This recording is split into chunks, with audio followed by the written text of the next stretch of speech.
Thank you for joining us for Chapter 17, Part 1, Closing the Western Frontier.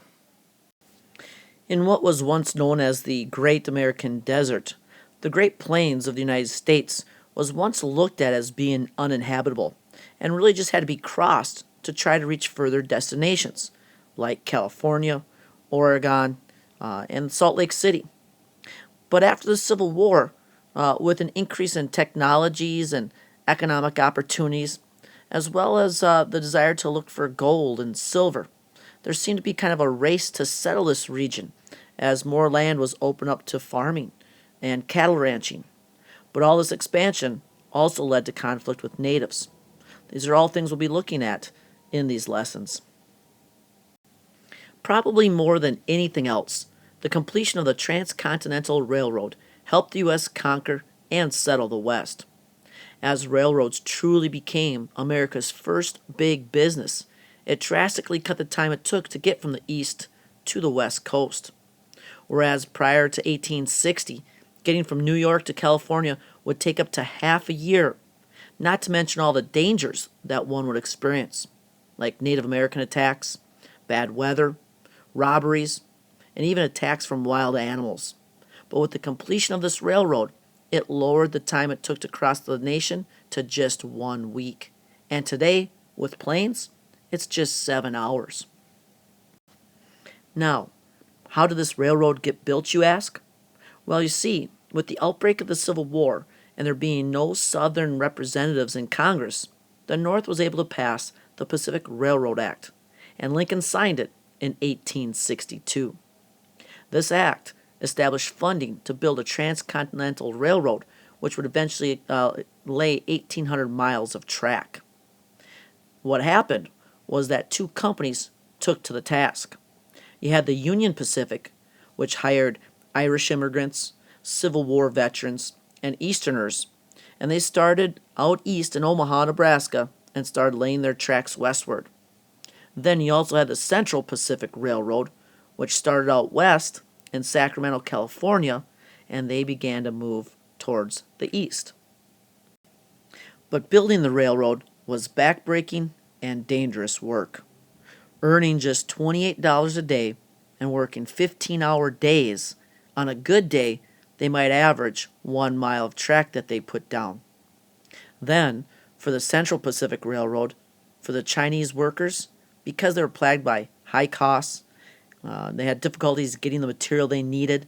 They had to cut through the Sierra Nevadas at heights of 7,000 feet and build bridges. They actually slowed down to where they were just advancing 8 inches a day some days. Very tough work. However, eventually, the Union Pacific and the Central Pacific met at Promontory Point, and with a few swings, they drove a golden spike in to finish the Transcontinental Railroad. And here you can see the boom of railroad building by the 1860s. In fact, by the 1850s, there was only roughly 9,000 miles of track, and most of it was up in the Northeast. But by the 1860s, there was well over 30,000 miles, more than the rest of the world. So, with the exploding of railroads, especially in the Midwest, settlers were now able to move westward and claim free land, and cattle was moved eastward to be slaughtered. So, with the great railroad magnates like Charles Crocker and Leland Stanford amassing great wealth, they were actually given payments in land from the United States government. For every 1 mile of track that they laid, they were granted 10 square miles.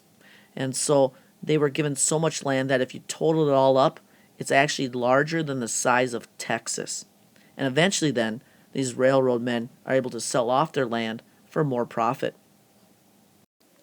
Now, if building railroads was America's first big business, it was mining which was the first major industry or magnet to draw people westward.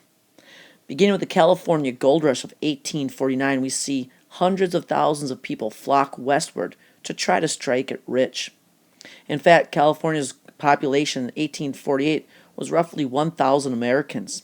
After the gold rush in 1849, there was well over 100,000, and by 1857, over 380,000 Americans living in California, where eventually $2 billion worth of the precious metals would be found.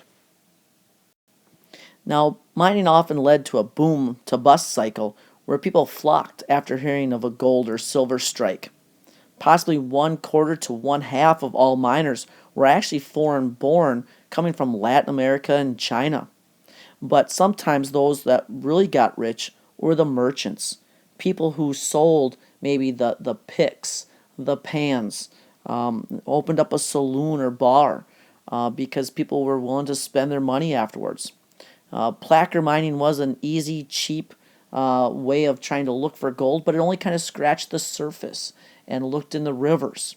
Eventually, we kind of see the industrialization of mining, where large corporations will use hydraulic mining techniques to try to dig deeper. And here you can see all the different mining centers by 1900.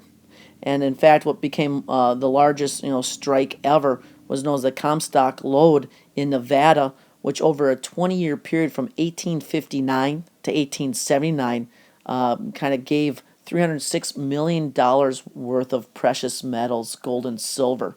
That'd be well over $1 billion today. And then the single largest strike of that probably came to an Irishman, John Mackey, and his partners, which in 1873 discovered what became known as the Big Bonanza.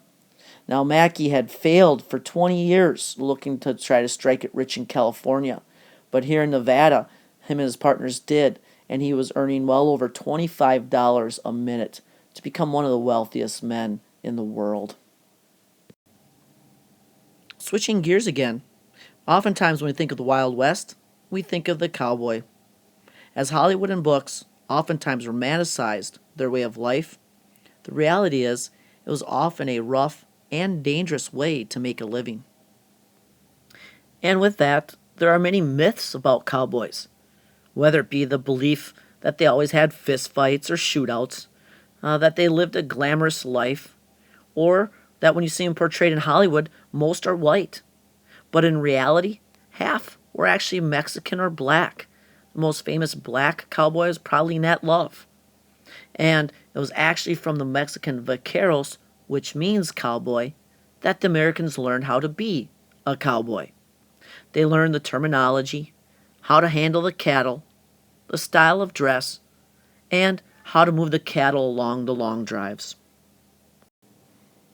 And what helps to stimulate the cattle industry was when Joseph G. McCoy built the first cattle shipping yard at Abilene, Kansas.